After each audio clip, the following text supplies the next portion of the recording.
আপনারা শুনছেন রাতের আকাশ 2.0। আবারও আপনাদের কাছে একটা নতুন গল্প নিয়ে এলাম। আশা করি গল্পটি আপনাদের খুবই ভালো লাগবে। তো শুরু করা যাক আজকের গল্প। রাতের কল। প্রেমেন্দ্র মিত্র। যে পাঁচটা ইন্দ্রিয় দিয়ে আমরা পৃথিবীকে জানি, তাদের ত্রুটি অনেক অনেক রকম ভুল তাদেরও হয়। তবু আমাদের মতো সাধারণ মানুষের তাদের উপর বিশ্বাস অগাধ বিশ্বাস আমাদের সাধারণ বুদ্ধির ওপর। এই কটা ইন্দ্রিয়ের নাগালের মধ্যে না এলেই আমরা অনায়াসে অনেক কিছুই উড়িয়ে দিই। বুদ্ধি দিয়ে আমরা কঠিনভাবে সত্য বা মিথ্যা বলে সব কিছুর উপর রায় দিই। কিন্তু এমনও অনেক জিনিস আছে যা মিথ্যার মাঝামাঝি জগতে, যেখানে বুদ্ধি ঠাঁই পায় না, ইন্দ্রিয় হার মেনে যায়। সেই রকমই একটা কাহিনী আজকে বলতে বসেছি। গোড়ায় নিজের একটু পরিচয় দেওয়া ভালো। পশ্চিমের কোনো একটি মাঝারি গাছের সমৃদ্ধ শহরে আমি ডাক্তারি করি। শহরের নামে কোনো প্রয়োজন এ গল্পে নেই, সুতরাং নামটা নাই করলাম। সেদিন রাত্রে শহরের প্রায় বাইরে বহু দূরের একটা কল ছেড়ে একাই ফিরছিলাম। একই দারুণ শীত এবছর, তার উপর রাত অনেক হওয়ায় ঠান্ডা অনেক বেশি পড়েছিল। পুরোপুরো গোটা কত গরমের জামা থাকা সত্ত্বেও সব ভেদ করে মনে হচ্ছিল ঠান্ডা হাওয়া আমার পাজরার ভেতর গিয়ে ঢুকছে। আসছিলাম আমরা পুরনো মোটরে। এ মোটর আমি আজ 10 বছর ধরে একাই চালিয়ে ফিরছি। কিন্তু এখন মনে হচ্ছিল সঙ্গে একজন সেপাই থাকলেই বুঝি ভালো হতো। এই দারুণ শীতে স্টিয়ারিং হুইল ধরে সমস্ত হাওয়ার ঝাপটা সহ্য করার চেয়ে কষ্ট আর কিছু নেই। আমাদের শহরটি অত্যন্ত ছড়ানো। বড় বড় কয়েকটি রাস্তাকে আশ্রয় করে চারিধারে অনেক দূর পর্যন্ত সে বিস্তৃত হয়ে আছে, কিন্তু জমাট বাঁধেনি। অনেক সময় এক প্রান্ত থেকে আরেক প্রান্তের মধ্যে শুধু একটি নির্জন রাস্তা ছাড়া আর কোনো যোগ নেই। যে রাস্তা দিয়ে আসছিলাম সেটিও অত্যন্ত নির্জন। দুধারে মাঝে মাঝে হরিতকি বা মহুয়া গাছ, আর রাস্তার দুধারে শুধু শূন্য অসমতল মাঠ। তার ভেতর বাড়ি ঘর নেই বললেই চলে। কে বাড়ি করবে এই নির্জন জায়গায়? অন্ধকারে অবশ্য কিছুই দেখা যাচ্ছিল না।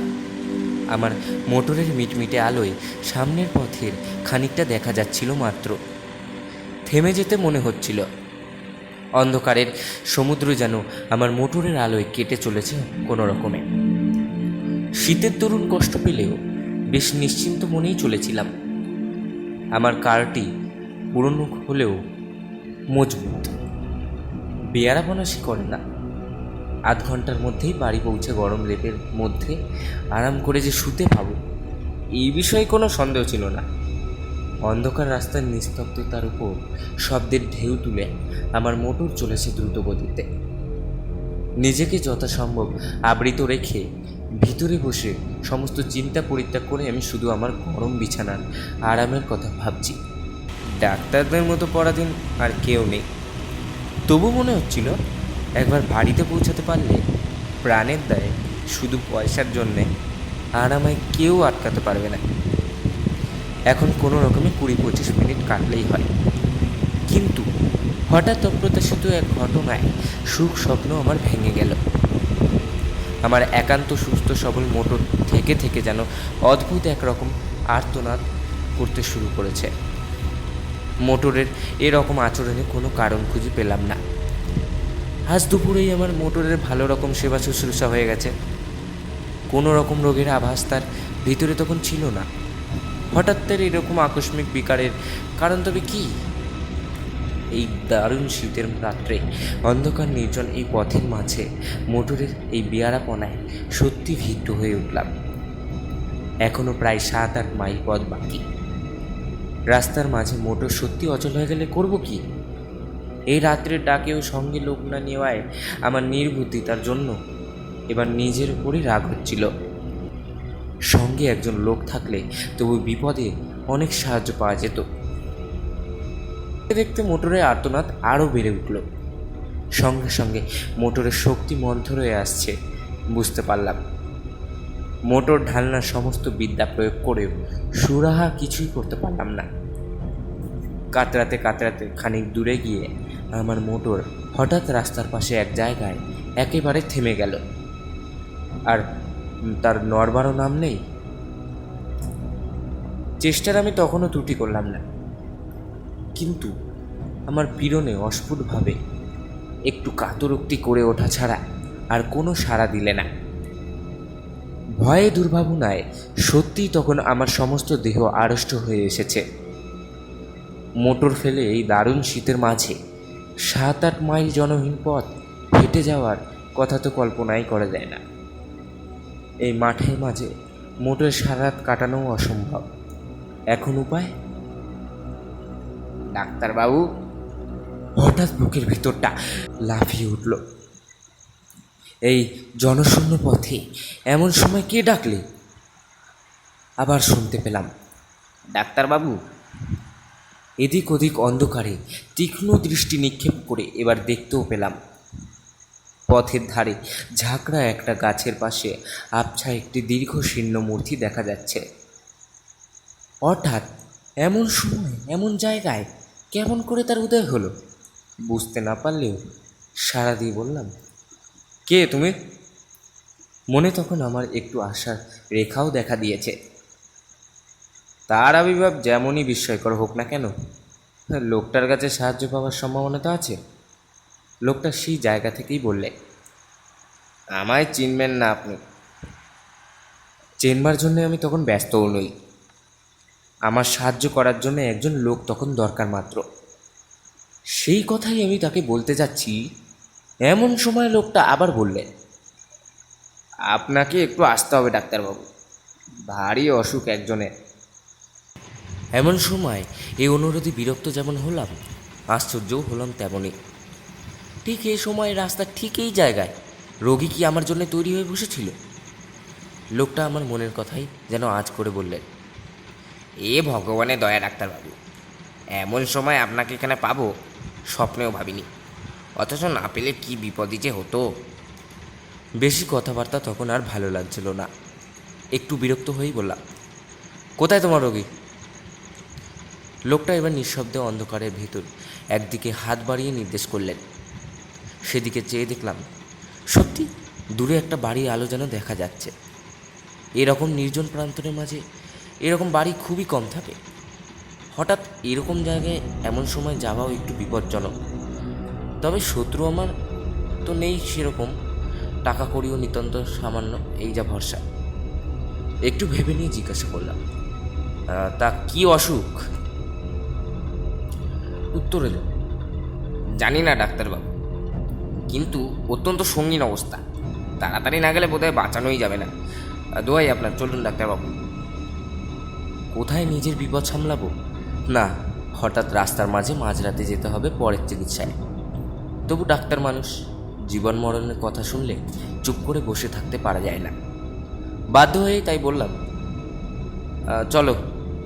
মাঠের উপর দিয়ে সরু একটি পথ, অন্ধকারে ভালো দেখাই যায় না।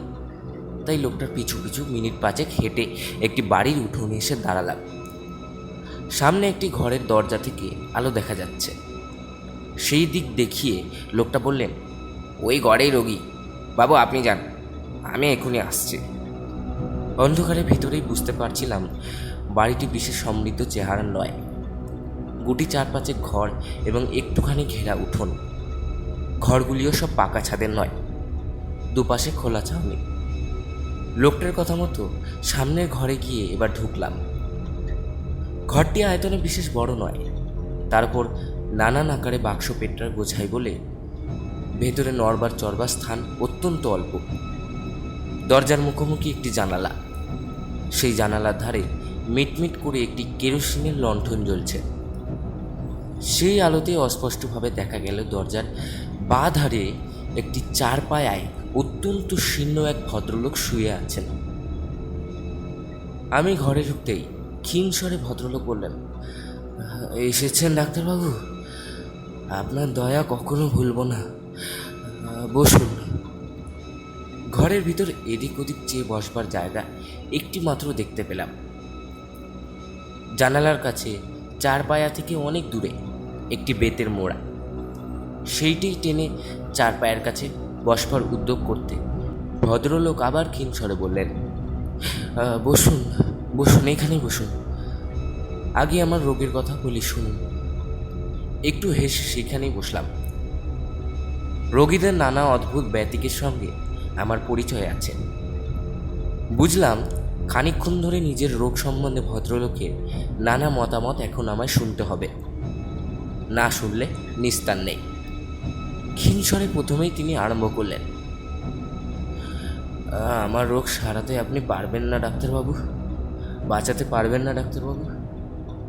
একটু হেসে বললাম, সেই চেষ্টাই করা তো আমার কাজ, বাঁচবেন নাই বা কেন? একটু অদ্ভুত হাসি আওয়াজ এলো খাট থেকে। বাঁচতেও পারি তাহলে ডাক্তারবাবু? কেমন? বললাম, পারেন বই কি, কি এমন আর হয়েছে আপনার? না তেমন আর কি হয়েছে। ভদ্রলোক আবার যেন হাসলেন, তারপর বললেন, ডাক্তারদের অনেক ক্ষমতা, কেমন না? কিন্তু ধরুন তাতেও যদি না বাঁচে, যদি আজ রাতেই মারা যায়? রোগীর এই ঊর্ধ্বোন্নত প্রলাপের কি যে বলবো কিছুই ভেবে পেলাম না। মনে মনে তখন এই বিলম্বের জন্য অস্থির হয়ে উঠেছিলাম। রোগী আবার বললেন, যদি আপনি থাকতে থাকতেই মারা যায় ডাক্তারবাবু, কি হবে তাহলে? কে আপনার ফিস দেবে? আচ্ছা পাগল রোগীর পাল্লায় পড়া গেছে। বললাম, যদি নেহাতি তাই হয় তাহলে ফি না হয় নাই পেলাম, আমরা শুধু ফির জন্যই সব সময় আসি না। তা বটে, তা বটে, পৃথিবীতে ভালো লোকও আছে, পৃথিবীতে মনুষ্যত্ব তাহলে এখনো আছে না ডাক্তারবাবু? হঠাৎ যদি মরে যায় তাহলে এই বাক্সটি খুলে ফেলবেন, বুঝলেন ডাক্তারবাবু? ওই বেতের ছোট্ট বাক্সটি। ভদ্রলোকের স্বর আরও মৃদু হয়ে এলো। ওই বাক্স থেকে আপনার প্রাপ্য টাকা নেবেন, আরও একটা জিনিস নেবেন ডাক্তারবাবু। বলুন, নেবেন তো? একটু বিরক্ত হয়েই বললাম, কি? কিছু না ডাক্তারবাবু, একটা কাগজ, কিন্তু ভয়ানক দরকারি কাগজ। যে কাগজ ওখানে আছে শুধু আমি জানি, আপনি এখন জানলেন, আর কেউ জানে না। জানলে আর ওখানে ওটা থাকতো না। ভদ্রলোক একটু চুপ করে থেকে একটু হেসে আবার বললেন, এই বাড়িতে কাউকে দেখতে না পেয়ে ভাববেন না যে আমার কেউ নেই। আমার অনেক আত্মীয় আছে, উৎপেতে আছে আমার মরার অপেক্ষায়। শুধু তাদের বিশ্বাস আজ আমি হয়তো মরব না, তাদের বিশ্বাস মরবার আগে আমি কিছু করব না, তারাই সব পাবে। আমি এবার বলতে যাচ্ছিলাম আপনার অসুখ সম্বন্ধে। হ্যাঁ, অসুখ তো দেখবেন, তার আগে একটা কথা বলে নেই। এই কাগজটা আমার উইল ডাক্তারবাবু, আমার ছেলের নামের উইল। যে ছেলেকে আমি ত্যায্য পুত্র করেছিলাম একদিন, কোথায় আছে তাও জানি না। কিন্তু জানেনই তো, রক্ত জলের চেয়েও ঘন। আর বেশিক্ষণ অপেক্ষা করা যায় না। মোড়া থেকে উঠে পড়ে আমি বললাম, এবার আমি দেখতে পারি? খাট থেকে আওয়াজ এলো, দেখুন। আমি খাটের কাছে এগিয়ে গিয়ে রোগীর নাড়ি দেখবার জন্য হাতটা তুলে ধরলাম, এবং পর মুহূর্তেই সেই দারুণ শীতের ভিতরেও আমার সমস্ত দেহ ঘেমে উঠল। সে হাত বরফের মতো ঠান্ডা। রোগী মৃত। শুধু মৃত হলে এতখানি আতঙ্কের কারণ আমার বোধ হয় থাকতো না।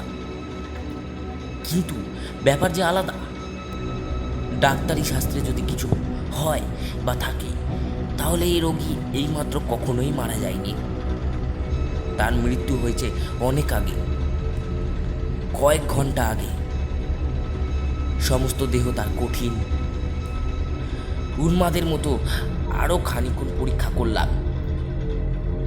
না, ভুল আমার হতেই পারে না। কিন্তু তাহলে ব্যাপারের অর্থ কি? তখন কিন্তু স্থিরভাবে কোনো চিন্তা করবার আর আমার ক্ষমতা নেই। আতঙ্কে আমার বুকের স্পন্দন পর্যন্ত যেন থেমে আসছে। হঠাৎ জানালার কাছে বাতিটা দপদপ করে নেচে উঠল। সেটা একবার নেড়ে দেখলাম, তাতে তেল এক ফোঁটাও নেই। প্রান্তরের মাঝে নিস্তব্ধ নির্জন বাড়িতে এই ভয়ঙ্কর অবস্থায় আমি একা। এই বাতির আলোটুকুই যেন আমার সহায় ছিল, তাও নিভতে চলেছে। আমি দ্রুত পদে ঘর থেকে বেরিয়ে পড়লাম। বুঝতে পারলাম পিছনের আলোটা আর কয়েকবার নেচে নিভে গেল। তখন আমি উঠোন ছাড়িয়ে এসেছি। কিভাবে সেই প্রান্তরের ভিতর দিয়ে ছুটতে ছুটতে এসে মোটরে উঠেছিলাম তা আমার মনে নেই। মোটর চালিয়ে শহরের মাঝ বরাবর আসবার পর আমার যেন স্বাভাবিক জ্ঞান ফিরে এলো। সবচেয়ে আশ্চর্য ব্যাপার মনে হলো মোটরের এই চলা। খানিক আগে অদ্ভুতভাবে যে মোটর বন্ধ হয়ে গিয়েছিল, হঠাৎ এবার বিনা চেষ্টায় আপনা থেকে সে মোটর এমন শুধরে গেল কি করে? পরদিন দিনের আলোতে লোক সঙ্গে করে নিয়ে সেই প্রান্তরে মাঝিকার বাড়ির নিঃসঙ্গ রোগীর শেষ ইচ্ছা পূর্ণ করার ব্যবস্থা করেছিলাম। তার ছেলেই আজকাল সমস্ত বিষয় সম্পত্তির মালিক। সেদিনকার রহস্যের স্বাভাবিক মীমাংসা কিন্তু আমি এখনো করতে পারলাম না, আর পারবো কিনা জানি না, আর এখনো পারিও নি। তো আজকের গল্প আপনাদের কেমন লাগলো আমাকে প্লিজ কমেন্ট করে জানাবেন। আর যদি গল্পটা খুব ভালো লাগে, আপনাদের যদি ভালো লাগে তাহলে একটা লাইক দেবেন। আর আপনারা যদি চ্যানেলে নতুন হন তাহলে আমাদের চ্যানেলটাকে সাবস্ক্রাইব করে আমাদের পাশে থাকবেন। আর একটা কথা, আপনাদের কাছে যদি কারোর রিয়েল ঘটনা, রিয়েল হরর স্টোরি যদি থাকে তাহলে আমাদের হোয়াটসঅ্যাপ নম্বরে পাঠাতে পারেন। আমি ডেসক্রিপশনে হোয়াটসঅ্যাপ নম্বর দিয়ে দেবো। তো আজকে এইটুকুই, পরে দেখা হচ্ছে পরের ভিডিওতে।